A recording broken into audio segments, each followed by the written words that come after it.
You can holler, you can applaud, you can scream, you can do anything you want. I can't hear you anyway.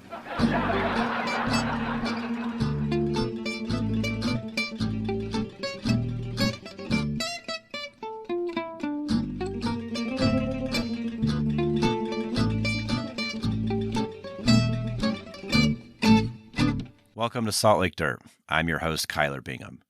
Today, I'm very excited to welcome a guest I've been wanting to have on the show for a while now. Arthur Dark, filmmaker and the host of Hollywood Graveyard, joins me today. If you haven't come across his YouTube channel, make sure to check it out. If you are a fan of my show, chances are his films and videos will interest you. Okay, so this is from his website, hollywoodgraveyard.com. It says, Arthur Dark created Hollywood Graveyard as a way to keep the memory of the world's greatest entertainers alive by visiting their final resting places. His famous grave tour videos take us on a journey of remembrance of the stars we know and love and introduce us to a few new ones along the way. So the channel just had its 6th year anniversary and has about 300,000 subscribers. It's one of the few YouTube channels, probably the only one, that I make sure to keep caught up on. On a side note, something I didn't know for quite a long time, Arthur is actually from Salt Lake City, which was very cool to find out. I'm putting links to some of the playlists that I really enjoyed, as well as the short films that he's produced, so make sure to check those out. Okay, let's jump into it and talk to Arthur Dark on the Salt Lake Dirt podcast. Thanks for listening.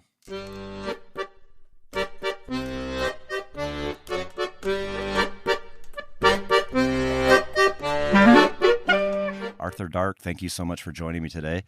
This is a real treat for me. Great to be here. Thank you, Kyler. Yeah, this is fun. So I've been following your channel, and people who aren't aware of it, Hollywood Graveyard.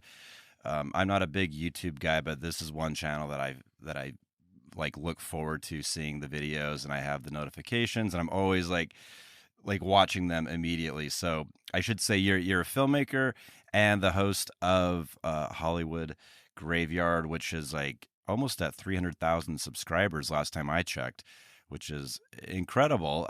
It's been around for about 6 years, if I'm not mistaken. Almost exactly, yeah. In fact, the first video was released January 27th, 2017. So we're knocking on the door of 6 years tomorrow, I believe. That's amazing. So I think, well, one thing for people who don't know about the channel, you basically visit initially exclusively Southern California cemeteries and see the notable people, celebrities and otherwise, who are interred there. But you've been all over the world at this point, which is very cool. And I think what drew me to you, I'm 40 years old, and when I was in middle school, I had like a real obsession with old Hollywood that still, continues to today. And for whatever reason, I think we went on a family trip to Disneyland, and I was obsessed with finding Curly Howard's grave from the Three Stooges. Yeah. And this was a time when the internet was just kind of coming out. And so it must have been challenging back then to find your way around. So we did. Yeah, I'll just tell you this, and then I'll stop talking about myself. But I think so. The only reference point I had for his grave was a Three Stooges scrapbook, and it said he was buried in Whittier, California, and it had the name of the cemetery, which is correct. But he's in East Los Angeles, so not in Whittier. So my parents were nice enough; they took me to Whittier, and we were like looking through phone books to find this address because you couldn't just plug it in. And then we did find it, and that kind of sparked my interest. I must have been like 14 at the time. Then my dad was really cool. He would take me down, and we would go to like kind of like memorabilia shows, and then we'd always hit up a couple cemeteries. So I think I've been to all of the cemeteries that you've covered in the Southern California videos. Yeah. But I guess I should say ask when did you become interested in grave hunting? Well, I have to hand it to you. You got in it before me, long before me. That's pretty impressive. Like I only really got into it when I moved out here to California in 2011. The concept of famous graves had always fascinated me. I can parallel an experience, I guess, when I was about 14 or 15, growing up in Utah. Um, I think it was a youth activity or something like that. We went up to Salt Lake City Cemetery. Yeah, great cemetery. A beautiful cemetery, yeah. And they showed us around to some of the famous, in Utah standards, famous, historical individuals. These are people that we grew up hearing about, and at that young age, I was really sort of fascinated by the idea that you're sort of standing there in the presence of this famous person that you grew up hearing about. Mm-hmm. But it never really went beyond that for me until I came out to California. Well, actually, I'll back up a little bit. The years leading up to my moving out to California, I, like you, had really grown to appreciate and to have a fascination with and an interest in Hollywood history, entertainment in general. Being a creative, you sort of naturally are drawn to those that have gone before. And so as part of I would read biographies of people like Walt Disney and others. It's sort of part of their story. Obviously, the final period on the last sentence of their book of life, so to speak, is where they are buried. And I always was sort of fascinated by that idea of being able to visit that individual at their final resting place. But living in Utah, I never did. Mm-hmm. So I would look it up online. I'd look up on Find a Grave from time to time and say, "Oh, Mel Blanc is in this far off cemetery in Hollywood," and it just seemed so far off and so exotic and so just otherworldly. And so it was really just sort of an internet curiosity as websites like these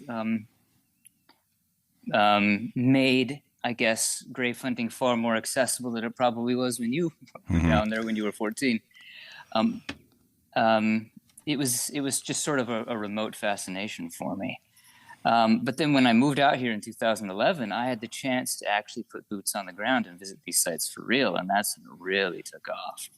And I really fell down the rabbit hole, visiting the graves of people that I knew. But what really caused that rabbit hole to go deep was meeting new people along the way. Mm-hmm. I was no expert, no Hollywood historian by any means. I was just a guy that loved music and movies and books and entertainment, and was sort of fascinated by the personalities that conjured up these things that I've enjoyed in my life. But boy, when you start wandering around Hollywood forever, you can't help but meet new people. Same, Forest Lawn Glendale. You can't help but meet new people and be introduced to a movie that you otherwise never would have found, a book that you otherwise never would have read, a TV show that has been off the air for decades that now you can find on YouTube, things like that. That it just opens up your world to art and stories and people that you may otherwise never have found. And so that's when it really just snowballed for me. And at the time, it was still a little challenging to find these sites. We're talking 2011, 2012. Find a Grave was fairly new, but and there were some other sites that I would use, and there was a site called Seeing Stars that I used that gave good sort of step-by-step directions on how to get to sites. And there were books I got Steve Goldstein's book about the cemeteries around Los Angeles. And so sort of all of these assets were very helpful. But, there's no like GPS pinpoints like you have today. There were very few videos guiding you to locations that you have today. And so it was a real sort of Indiana Jones, I'm looking for the tomb of Sir Richard sort of endeavor. And it sort of felt like that. It was sort of a treasure hunt in a way. And as enjoyable of an experience as it was, I also realized that maybe there's a way that we can make this more accessible and bring it to more people. Not only make it easier to find these sites for people that can make it to these locations, but for people that are living on the other side of the world, maybe give them a vicarious experience to reach these locations. Mm-hmm. And so I initially started toying around with the idea of a website with a custom-made Google map with these little GPS pinpoints that never really went anywhere. And this is also at the time when new apps were just the craze. You know, if you wanted to make it in this world, you developed an app. So I thought, oh, maybe I'll make a Hollywood Graveyard app where there's sort of an interactive GPS Google map associated with it. That never took off. And so I kept toying around with what can I do with this? I already had the name picked out, Hollywood Graveyard. You know, what can I do with this concept? And that's when I fell into YouTube, and there were videos of famous graves on YouTube. But I felt like, you know, maybe I can sort of take it to the next level. And so that's sort of how, long and short of how Hollywood Graveyard came to be, and how I sort of got going out here in LA. I think so. One thing that struck me, and I feel like this was just right out the gates with your videos. When I forget which one. It must have been. It had to have been one of the first ones. So whether it was like one of the first Hollywood Forever videos or Forest Lawn videos, they were very green, very sort of rough around the edges still. But still, like those were the best I had seen as far as, you know, to my knowledge of like production value and just enjoyable to sit down and watch, not like crazy shaky camera. I didn't want it to be a selfie thing. I wanted it to be first person, like the viewer is experiencing this tour on their own. And I also wanted it to kind of feel like a TV show. Yeah. We open with a theme. We roll credits. We get people into it with a little opening sequence. And so I wanted it to feel like a combination of something that's both documentary, but also an entertaining quasi-television show. And with YouTube, you can do that. You know, YouTube has a lot of sort of different expressions, but for some people, you know, it's a form of self-distribution more than anything. You know, if the History Channel or HBO isn't going to pick me up, well, I can just self-distribute on YouTube. You know, that kind of a thing. And that's been a tremendous resource for creatives that have something that is so niche, pun intended, like Hollywood Graveyard, that it's, you know, for a lot of people, it's almost like they can have their own little TV show. Yeah, no, I mean, you're so right. I mean, it is so specific. I think that's when I was younger, and I've still like continued my interest in it, and it has gotten easier finding graves. And I go down there. I used to live down there in my 20s, and then so I live in Salt Lake now, and I go down there for various things a few times a year, and I always try to hit a cemetery, whether it's one. I think I've been to most of them, but I always go. And then, so like I was just down there a few months ago, and on the way to the airport, I was close to Forest Lawn, Glendale. So I've been there a million times, but I'm like, that place is so big. All of them are you know, even the small ones, you can just wander and find cool new things. So it's an interest that I think you can just revisit these places over and over again. And just, you know, I love, especially in Southern California, just the bustle of wherever you are. It's just crazy. It's busy. And then you roll into a cemetery and there's this peace, there's this calmness. There's not a lot of people. There's even a smell, you know, you walk through some of these, you know, and it's like the smog of LA sort of isn't allowed through the gates of the cemetery. No, I hear you. It's true. Yeah. There are these little oases in the hustle and bustle of Los Angeles, and it's nice to just sort of get away from it all. And they're quiet, they're peaceful, they're beautiful. I mean, and they all have their own character. I mean, Hollywood stars all have their own character, and you can say the same thing about the cemeteries. Hollywood Forever, for example, is very, very Hollywood. I mean, if you wanted to talk about a cemetery that embraces the spirit of Hollywood and showmanship and art and creative expression, it would be Hollywood Forever. But you talk about the Forest Lawns, which are beautiful in an entirely different way. There's this sort of reverence and classical artistic beauty associated with them. The forest lawns definitely took cues from Europe, Mm-hmm. at least in respect to like the mausoleums, the statuary. Obviously, they didn't take any cues when it comes to the Memorial Park style with the flat markers, which gives a sense of literally just being in a park. Mm. And so, yeah, there's character to be found in all of these different cemeteries out here. Yeah, I love. It seems like Hollywood Forever has been like a good supporter of your work. I remember when the first time I went to Hollywood Forever. This was before Tyler bought the property, so it was before under the Renaissance. Before the Renaissance, so that was quite a sight. If you could, it was kind of a little scary going into that cemetery, just because there were people kind of camped out there. Yeah. And it was really run down. I had heard there was even talks of like shutting the gates on it. And so it's amazing what that place has done. Like, there's yoga on the lawn every week. There's movies, there's concerts. There's the movie screenings, concerts. Exactly. They really embrace what they are. And I think that's the cemetery, unlike any of them there, that really like encourage people to come and to hang out and to look at all the stuff. So I'm trying to remember. I remember something like you had like a high number of subscribers. YouTube gives like a plaque or a glass thing, and then you had it in. Was it in the Great Mausoleum for a while? No, it was in the Cathedral Mausoleum at Hollywood Forever Cemetery. Oh, that's what. Hollywood Forever. Yeah. That's what I meant to say. Yeah. That's what. Yeah, where Valentino is. So exactly. Tell us about that. That was really cool. How that even came about, that you had your YouTube award, my silver plaque.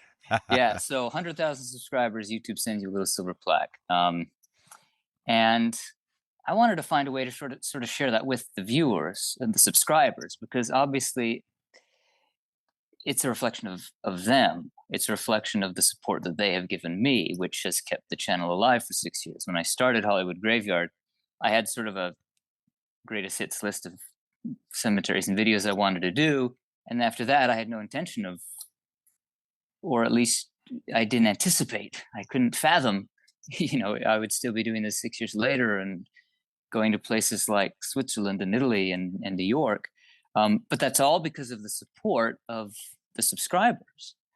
And so when YouTube sent me this little plaque, I thought, well, gosh, I'd love to share this with everybody, but how can I do it in a very Hollywood Graveyard way? So I contacted Hollywood Forever Cemetery and asked them if I could essentially rent temporarily one of their glass front niches in the mausoleum. The glass front niches, it's a smaller, niche where typically cremated remains are held, and they have a series of them that are glass front. So people put things that are, special or reflective of them as an individual within these little glass niches, and the personality of the individual really comes out, and it's really fun to see that. And so I asked him if I could essentially rent for a couple of months one of these glass front niches to put my little silver YouTube plaque in for the viewers to come see. And they were kind and gracious enough to allow me to do that. So it was just a temporary thing, but yeah, it was there long enough for the viewers to go in and see it for themselves. I love it. Yeah, I always really enjoy just walking around and seeing those niches. So one that I really want to check out is it's a Hollywood Forever. I think it's in the Abbey of the Psalms, if I'm not mistaken. But it's the actor who played Jambi the genie on Pee-wee's Playhouse. I don't know if you're familiar with that. You should look this up. He passed away. John Paragon. Yeah. Have you seen what they've done with his cremains there? Yes, his urn is a recreation of the Jambi the Genie TV box. It's magnificent. Yeah, and that's exactly the kind of thing that makes Hollywood Forever Cemetery great, is because they embrace that kind of thing, and that's who he was. That was his personality, and it's a reflection of his life and his work. And it's so great that, you know, with these glass front niches, you can sort of have a literal window into who these individuals were.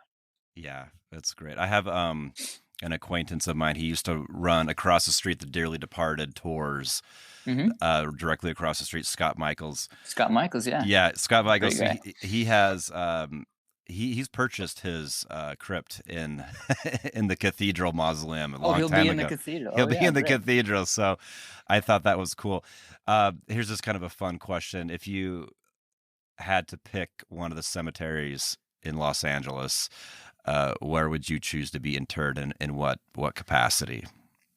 That is a question I've long thought about, and I've asked it often, and the answer has changed several times over the years. I've had lots of ideas because obviously, this being sort of what I do and what I'm known for, it would be somewhat anticlimactic if I was just cremated and my ashes were scattered. If I had my way, okay, I'll give you a couple of answers to that. If I had my way, I would have my skull removed and cleaned and put on display in one of those glass front niches, wearing my little hat and glasses. Now, I don't think that's legal. I don't know if that's maybe they won't know. They'll never know, right? Well, pretend like it's a fake one. But no, and then the rest of me would be cremated and divided among, I don't know, either locations or friends and family, that kind of a thing. I would love that idea. I mean, that's very sort of a European thing to do, where you put your actual remains on display. It doesn't really fly here. Like the catacombs of Palermo, like exactly stick out to me. Exactly. It's different. Yeah, very different out here. Saint Valentine's skull in Rome in a glass reliquary. Who knows? Maybe they'd let me, but no, it would. I would probably land either in. Oh, it's a tough call because I love Hollywood Forever for the Hollywood spirit, but I love Forest Lawn, Glendale. The Great Mausoleum's my favorite mausoleum. So it's like, well, okay, why don't we take up my heart and put it in a crypt in the Great Mausoleum, and then I don't know, put the rest of me at Hollywood Forever. It's actually not an uncommon thing to do. Interesting.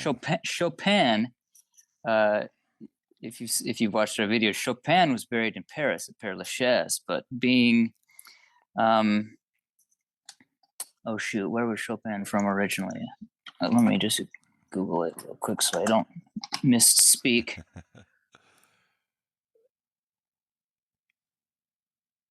Poland, that's right. So he had his heart removed and entombed in Poland because, that's where his heart was, but the rest of him was buried in Paris. So I don't know. Like I said, I have perhaps more European sensibilities than most when it comes to that sort of a thing, but I just don't know if that would fly here in the States. I love that. That's great. Have my heart buried like at the Salt Lake City Cemetery or something like that. The rest of me down here. I love it. Man, the Great Mausoleum. I mean, I've wandered through that as far as I can go, like many times. That place it's incredible. I mean, if people have not, if you're going to Universal Studios, people go check out Forest Lawn. You're not too far away. I mean, they used to call Forest Lawn Glendale the Disneyland of cemeteries because back in the day it was far more accessible. I mean, the Great Mausoleum was wide open to anyone, and they would encourage sort of this Père Lachaise sort of come one, come all tourist sort of approach to cemeteries. But that has changed over the years, unfortunately, and it's a shame because the Great Mausoleum is one of the most magnificent buildings in all of Los Angeles. I mean, it is just spectacular. You want a little piece of Gothic Europe in Glendale, there it is. Yeah. And not just there's a magnificent serenity and beauty and peace and just an air of history coursing through those halls that you can feel. I mean, you've got so much Hollywood history in those halls, from Elizabeth Taylor to Clark Gable, Carole Lombard, all the way down to the silent era. It's just, I mean, it's palpable. Yeah. So it breaks my heart that so few people get to experience that. Get to see it. I know I almost considered even getting a job when I lived down there. I'm like, I'm just going to get a job there for a while and be able to like check it out. Give me the golden key, you know. Seriously. I'll mow the lawns. Just give me a golden key. I want to talk about your like your narrative films that you've been putting out. So you did the Edgar Allan Poe and the women who haunted him, which is incredible. The spirits of Greenwood Cemetery. And then the Twilight Zone episode, which was like very, very cool. How you were you're in it, and then so I'm gonna put links to all these so people can see those. Tell me about the short films that you've been working on. These are more recent as opposed to the first, the videos of the cemeteries. Was filmmaking always an interest of yours? Something you wanted to get into?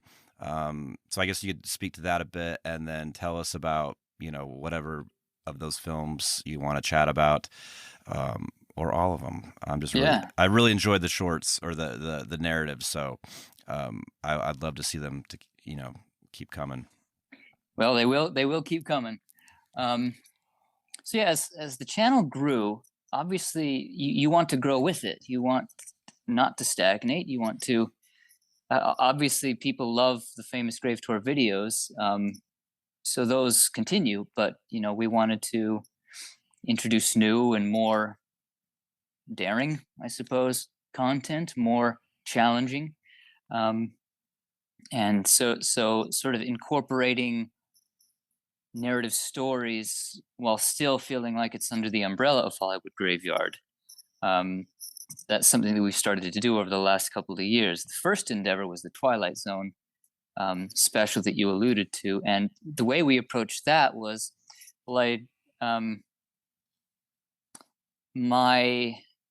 visiting of Rod Serling, who is the writer and creator of the Twilight Zone. My visit to Rod Serling's grave in Interlaken, New York, sort of becomes my own journey through the Twilight Zone. So it was shot and produced and edited very much to look like the original Twilight Zone series, 4:3 aspect ratio, black and white. So after I visit Rod's grave in New York, I take a journey home on a train. Naturally, if you're doing Twilight Zone, you don't hop on a plane. We we hopped on a train. Incidentally, while we're on the subject of Utah, the train sequence shoots were done at the Heber Valley Railroad. Oh, really? Oh, wow. Yeah. Nice. Yeah. So anyway, the idea was, okay, well, I wanted to do famous Grave Tour video featuring the people behind the Twilight Zone, not just Rod Serling, but cinematographers, composers like Marius Constant and Bernard Herrmann. And then, of course, you got all the actors, tons and tons of actors. As an anthology series, you rarely had repeat cast. So all the big names of film and television in the late 50s, early 60s, made their appearance on the Twilight Zone. But then you also had like makeup artists and special effects artists. And so we wanted sort of the whole kit and caboodle. So the idea is that while we still feature the graves of all these individuals, there's sort of a narrative story that carries us through that whole process. And as I'm traveling home on this train, sort of a stop at Wilby kind of a thing, I'm haunted by this young kid who insists that there are more stars to remember, more graves to visit of people associated with the Twilight Zone. There's always one more, and it's sort of that descent into madness kind of a thing. And the very last grave that I visit, I won't spoil it for your audience, but it's a very Twilight Zone sort of an ending. And so that was a lot of fun to do. Not only were we, featuring the creatives and the talents behind the Twilight Zone, but we did it in a very Twilight Zone kind of a way. We actually made it like it was an episode of the Twilight Zone. Yeah, it's great.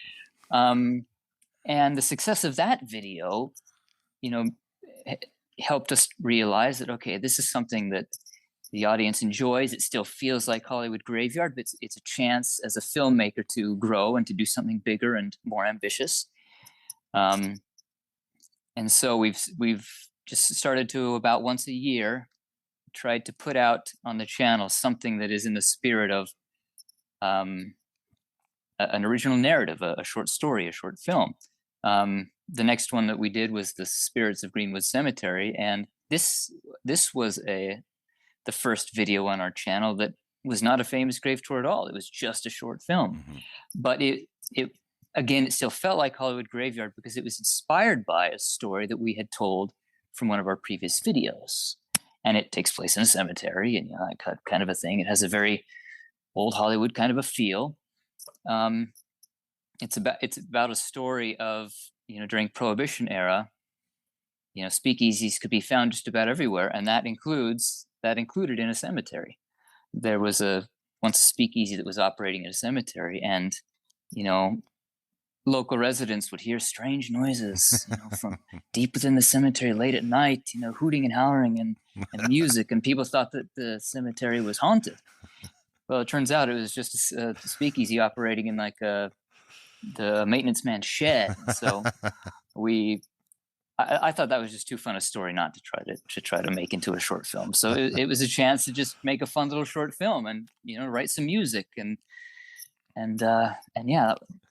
So then the big one, the one that consumed a year and a half of my life, a long time passion project of mine, was the Edgar Allan Poe special. I've wanted to do something with Poe for a very long time, but it had to be done right. Mm-hmm.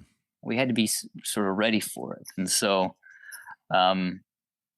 it finally felt right to do an Edgar Allan Poe special when I was able to get contact with one of the caretakers at the Westminster Burial Ground in Baltimore, where Poe is buried, who happened to be a fan of Hollywood Graveyard. Oh, wow. She actually contacted me. That's awesome. For years I've been brewing, okay, what can I do with Poe? What can I do with Poe? It has to be something like The Twilight Zone, where it's more than just, hey, here's his grave, he wrote The Raven, end of story. Sure. It had to be a Poe, experience. And but her contacting me and saying, hey, if you ever want to come visit the Westminster Burial Ground, I'll show you around, was for me sort of the green light. Okay, this has to happen, because we wanted to film it at night. We wanted to film Poe's grave at night. You can't have a spooky Edgar Allan Poe special with sunshine, blue skies blaring down on you. So, but the graveyard closes at the gates shut at 5 p.m. And so I reached out to her and I told her, okay, I've got this idea. I want to do an Edgar Allan Poe special, but we would need to film there at night. Can we make this happen? And she was all in. It was a go. So, like with our Twilight Zone special, the idea was, okay, we start my visitation to Edgar Allan Poe's grave sort of in a very cinematic sort of a way. But after I visit Poe's grave, I become haunted by sort of the ghosts of his past. Because the big sort of open-ended question in Poe's life is, who are the major inspirations for a lot of his work? And those that know Poe's life story know that he was dealt countless tragic blows in his life, where the women in his life, particularly that he loved and who loved him, died tragically young, beginning with his mother dying when he was 3, his foster mother, his wife, all died very young, often from the same disease. And so this sort of grief, this sort of melancholy of these tragic women who die and yet continue to haunt him throughout his life is reflected in his writings. But people will often ask, okay, who inspired which story? Who was the inspiration for Annabel Lee? Who was the inspiration for The Raven? Who was the inspiration for Ulalume? And people make arguments that, his mother, his wife, some of his other romantic partners.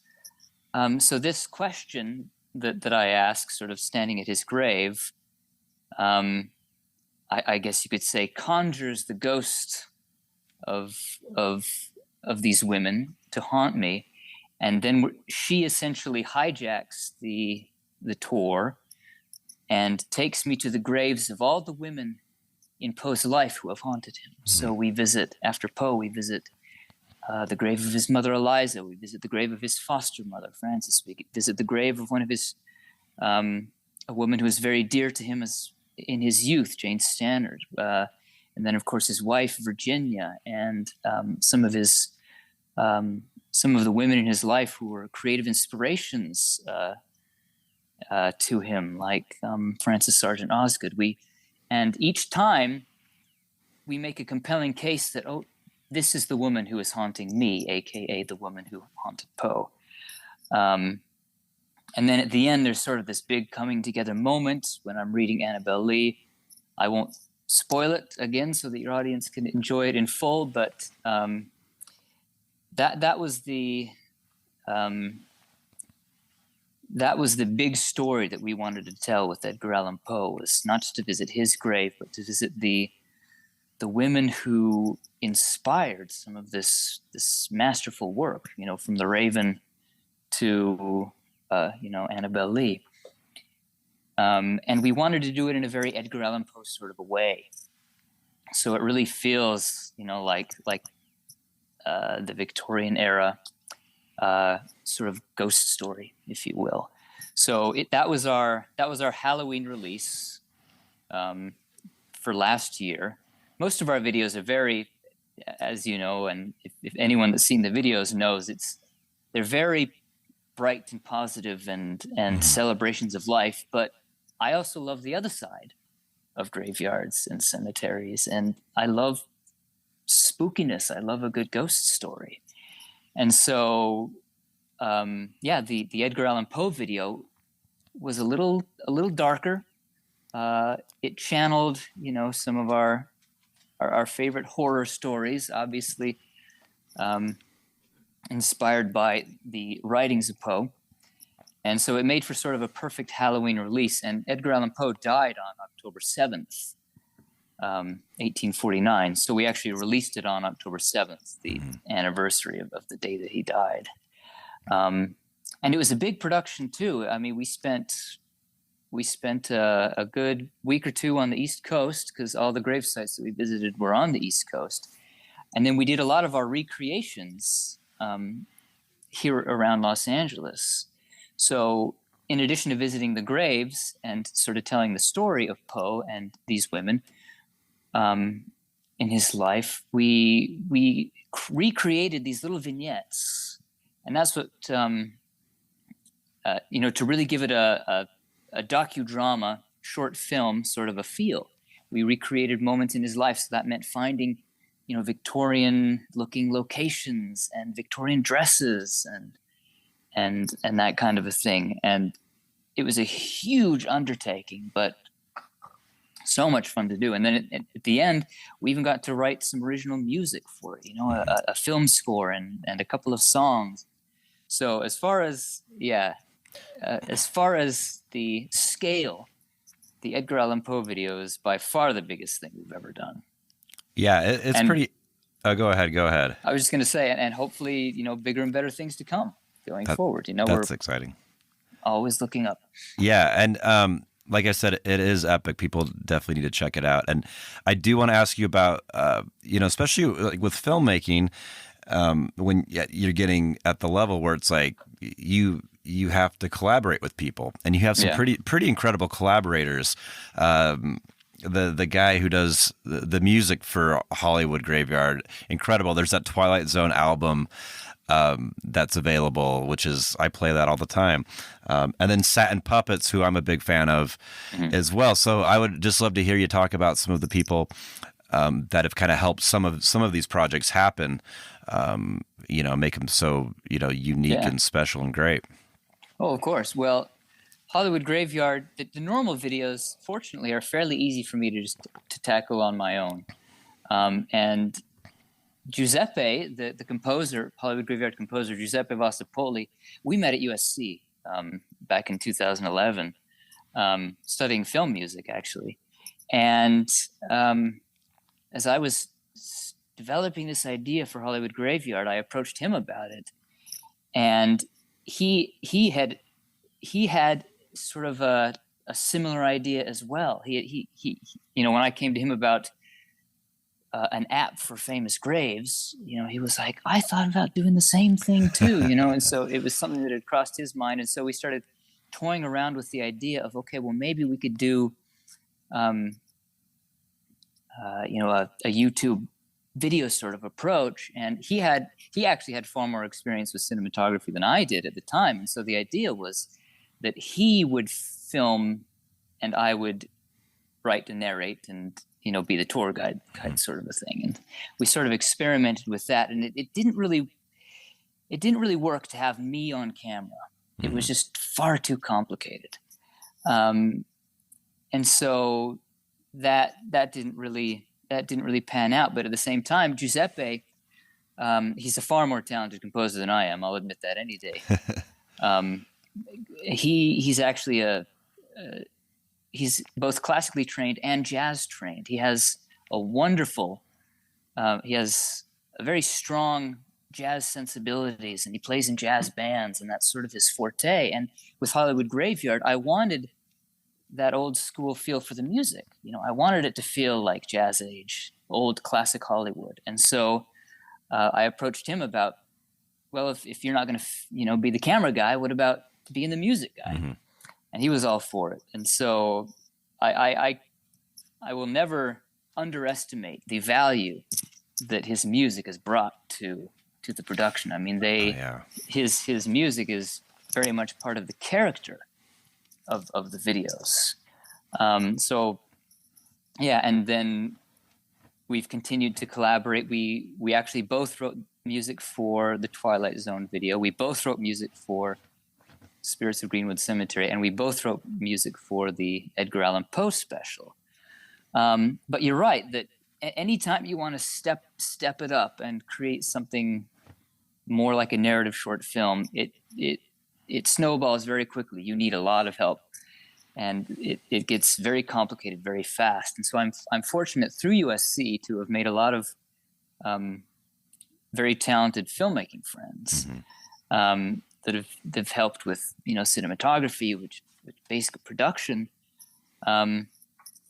and you mentioned Satin Puppets, Julia and Joanna. They, going back to the Edgar Allan Poe video, there were really two events that greenlit that video. The first one, as I alluded to earlier, was having the caretaker at Westminster reach out to me.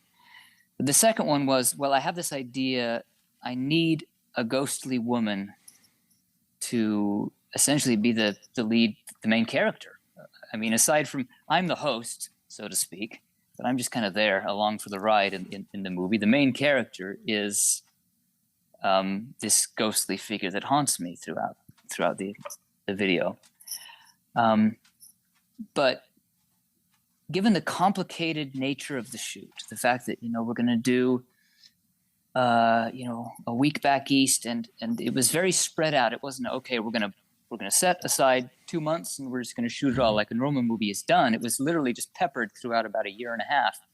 Whenever we had time, we went up to San Francisco for the Black Sands Beach shoot, or we went to the Inland Empire and found this old mansion that had a great Victorian look. And these shoots were all just sort of spread out.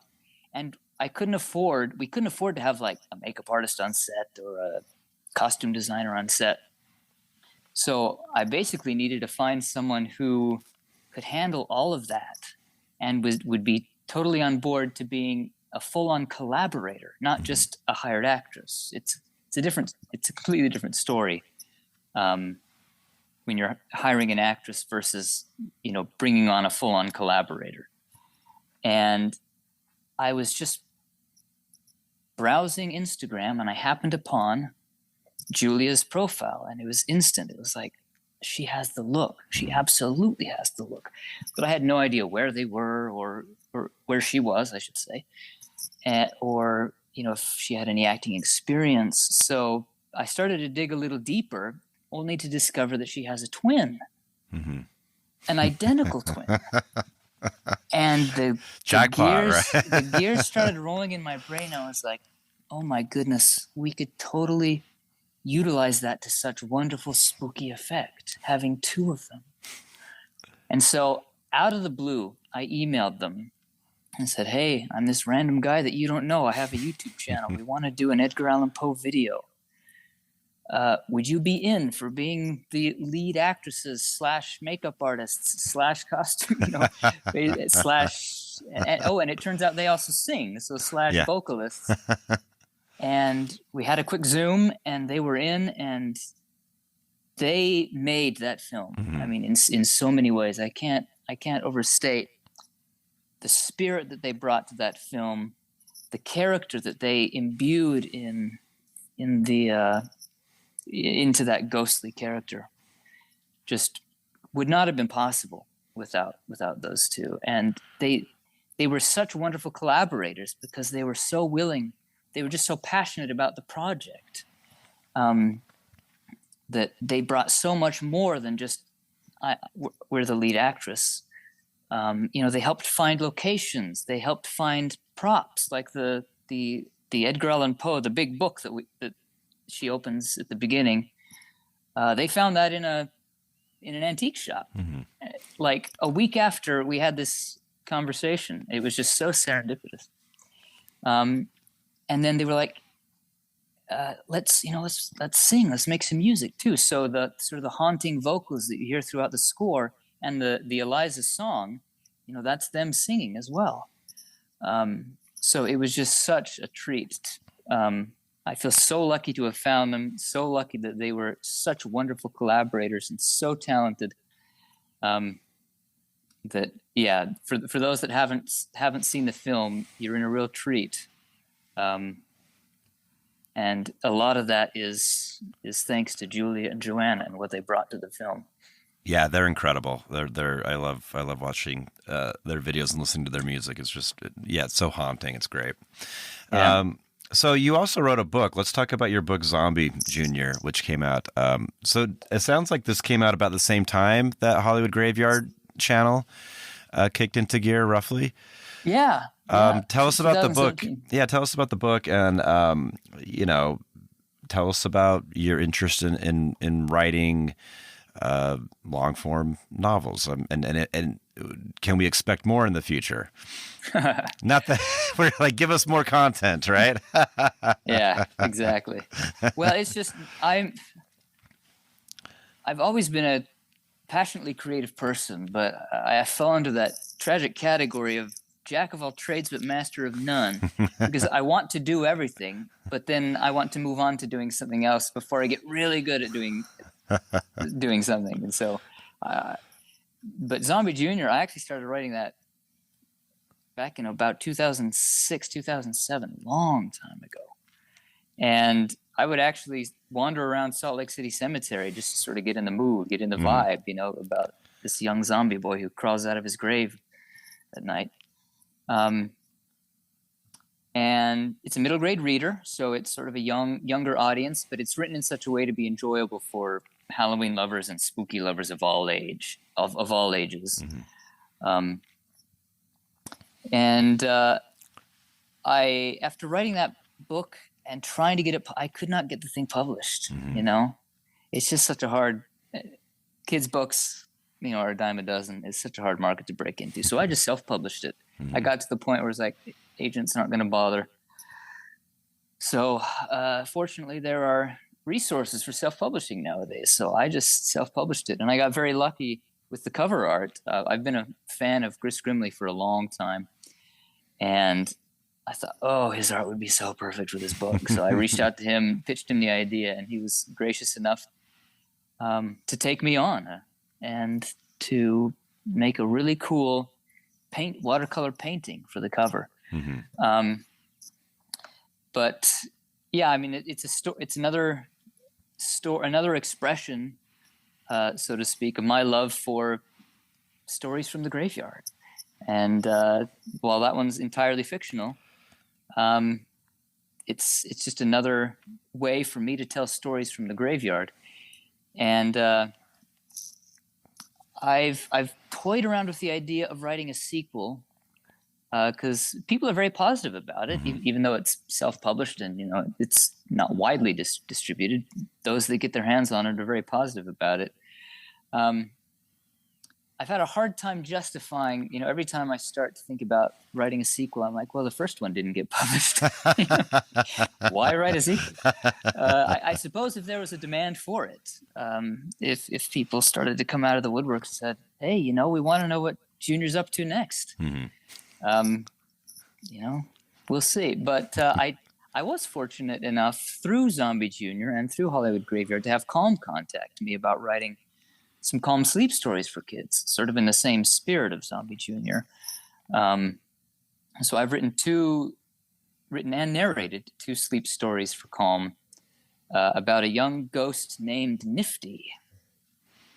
And if you want to know why his name is Nifty, well, you'll have to listen to the story. But yeah, just another fun way to tell stories from the graveyard. Yeah. I'm always like curious with just like,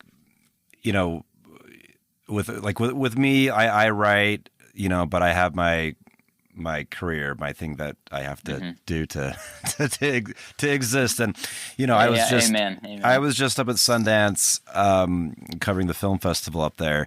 And the same thing with most people coming, up, and even if they're getting like a lot of notoriety, you have to hustle in life, and you have to balance your time. So I'm always impressed, and I'm always curious how people who create high quality art, how do you balance like the all the, the videos just seem like it must take so much time to plan them, shoot them, edit them, narrate them, and then when you take on a big project like the Edgar Allan Poe, and I guess you spoke to that a bit about like kind of just shooting it here and there over the course of a year and a half.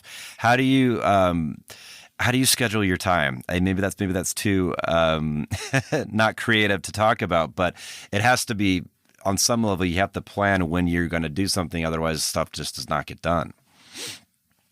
Yeah, and I'm pretty laid back. I think I'm not a hustle and bustle kind of a guy. I tried to do that for a time, and it just kills you. And you need to find happiness and contentment in what you're doing, and without letting it kill you.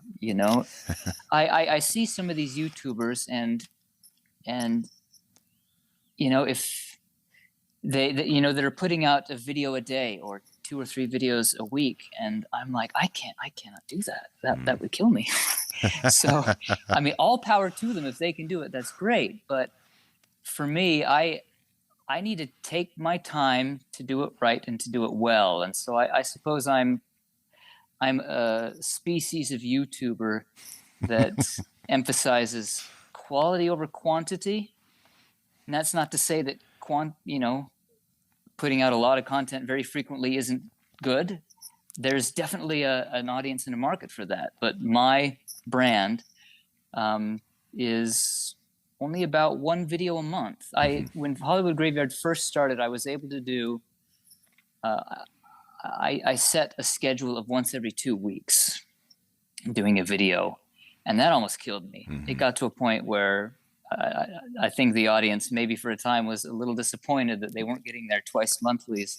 But I just couldn't keep it up, especially since the reach was expanding. Like I was just sort of running out of content that I could drive down the street and get. I was having to reach out further and further, and then you're going to places like New York and Italy and Switzerland, and it just takes a much longer time to put out videos. And those very earlier videos too were much, much shorter. The very first couple of videos I did, I tried to squeeze way too many big stars into way too short of videos, and so some of the profiles are woefully brief. And so just through time and experience, the format has settled into a good place, I think, where it takes me about a month to do what I believe is a high quality video. And I don't kill myself in the process. And I think that's important. You know, you've got to do what you got to do to make it and to survive. But you know, if you're killing yourself in the process, it's, you know, suck the joy right out of you. So. Well, no, I mean, I completely agree. It's like you see so many channels, and you know, for whatever reason they burn out. You know, and maybe it's a conscious choice, but you know, like I've only had my podcast for a little over a couple of years, and so I put out one episode every week or two, and then I just this last at the end of the year, I got an email from the podcast provider that I use, and it was like, "Congratulations, you've put out more content than 90% of our." Oh wow! And I haven't done anything. You know, it's very little, but I think it's just the keeping it like. Just keep doing it, because I do the same thing. I try not to kill myself, and I only try to have people that I am really interested in, you know, on the show. And I think you have to do that. You have to, you know, make it enjoyable and spread it out. So that's I think great advice. The audience can tell too. I for think sure. that if you yourself have lost your passion for it, it comes through in the work. Yeah. And then the work suffers, and then it just becomes sort of self-deprecating at that point. And so if the audience can sense that your passion and is continuing and thriving and surviving, it comes through in the work, and they'll continue to come along for the ride because of that, I believe. Yeah. I think that's a great stopping point. I mean, I think I love the channel, and I've rewatched many of the videos because, you know, I've been to those cemeteries, but there's so many people that I was, you know, not even aware of. So it's so cool seeing that. Do you have a favorite? Do you have like a favorite Hollywood graveyard moment or video? Or I will say, and it's kind of funny you asked that, because it just popped up again on your recent video about like your favorite graves, like your top 10. Yeah, my top graves. 10. Yeah, your top 10. So, and I think you must, because this was in my head, so you must have mentioned it in another video. But the George Burns, Gracie Allen, kind of how that you didn't know of them before, kind of doing, you know, this exploration. They were kind of you discovered their work, and you know, you kind of fell in love. You know, with their old show and radio program. So I'm a huge George Burns fan. And so I think that was I felt like a kindred spirit right there, because I don't meet a lot of people of our age demographic. It's true. That's into George Burns. Us young bucks into George Burns, into vaudeville stars of the 1920s and 30s. Yeah. So I think I like I love that, and I think you just the people that I am really like, I know a lot about certain actors, just like we all do, or certain comedians, and you cover it so well. Like the Three Stooges, I'm like a nut fan, and I know that's great. Yeah. all kinds of stuff about it, and you just covered it so well. Have you hit all three of them? Have you hit all three of them? All the three, the big ones, and then and then we have the other three who were like the replacement Stooges. Yeah, so exactly. you covered all those too. So yeah, I've been to all those multiple times. But I've thought about doing a Three Stooges special, covering the Three Stooges, the other Stooges, but also the people behind, you know, the producers, the writers, just the whole world. And there's a lot of them. I've been to a bunch of those graves of like supporting characters, directors. We should have to talk about this another time, but I corresponded with one of the writer-directors when I was a teenager and in my early 20s, and we would go down and visit him in Van Nuys, this old man named Ed Behrens. Oh, very cool. Yeah. And so that was a trip, meeting someone who, like, you know, he directed Curly's and Shemp's. Wow, I'll bet. Very that interesting. Must have been a treat. Yeah. So I think just let me see. I love the Home of Peace Cemetery, because I think that one doesn't get noticed as much. It's so unique. I love that cemetery. That synagogue or the mausoleum there is just outstanding. So I think it just, like, the coverage you do of all of them, it just makes me like, oh my gosh, someone else is really into this, and they're doing it justice. You know, they're doing a high quality thing. So do you ever make it out to do you ever do famous grave hunting in Utah? Not really. I mean, I go up to Yeah. I used to live just a few years ago. We lived up near the Salt Lake City Cemetery, but I don't really. Mhm. Yeah, I guess that world, not a ton of interest on Mhm. my end. But Yeah, there's not a lot of Hollywood that's spilled over into Utah, but your audience Oh, might be curious to know a couple of names out there, yeah, though. Clark Gable III, Clark Gable's grandson, is yeah. actually buried in Provo. Um, and the original Rain Man, Kim Peek, is buried. Oh, I think it's the Murray area, I want to say. Okay. And then one of my favorite graves up in Salt Lake, because I'm such a junk food nut. I should weigh 500 pounds, but I don't. I literally eat Oreos every night before bed, sometimes in bed. The man who designed the Oreo cookie, William Turnier, Really? is laid to rest in Mount Olivet, which is adjacent to Salt Lake City Cemetery. It's a Catholic sort Yeah. of portion of that plot of land. And he's got a little tiny Oreo cookie engraved into his tombstone. So I love that little grave, because I'm gonna go check that out. a little Oreo cookie engraved in it. So Utah, Salt Lake, be proud. You've got the man that designed the Oreo cookie. I gotta check that out. That's Right amazing. there, so, yeah. And I gotta thank you for the Google Maps, the hardware, because I've been using those when I go down now. Those Google Maps that you've spent, I imagine, so much time doing the GPS coordinates of all these spots. yeah. It's such a huge help.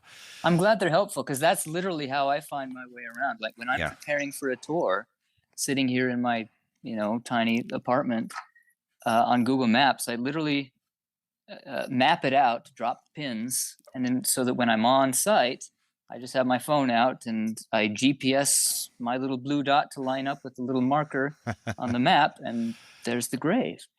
And so since that's sort of how I find my way around, I'm glad that it's a tool that is helpful to other people as well, because sometimes help. even videos aren't enough. Like you need that GPS to say you are standing now on so-and-so's grave. Yeah, definitely really appreciate those. So, well, Arthur, thank you for talking with me. This was fun, and I could go on and on chatting with you. I'm sure it's great to meet a kindred spirit. I'd love to talk more in depth. If you're ever out here again, let's meet up. I want to hear more about your early days experiences, because I guess relatively speaking, I'm something of a latecomer. Yeah. So I want to hear how it was way back in the day. But you're doing it right. So stories. I would love to meet up. I'm going to be out there for a film festival in June, so I'll let you know. Right, we can hit home a piece. That would be amazing. Go say hi to Curly. I would love that. Arthur, thanks so much. My pleasure, Kyler. Thanks for having me. Take care. That was Arthur Dark. Make sure to check out his channel, Hollywood Graveyard, one of my favorites. The music you're hearing right now is actually from the channel. Arthur was kind enough to let me play some of Giuseppe's originally composed music. So we're going to play a couple tracks from that as we end another episode of Salt Lake Dirt. Thanks for listening.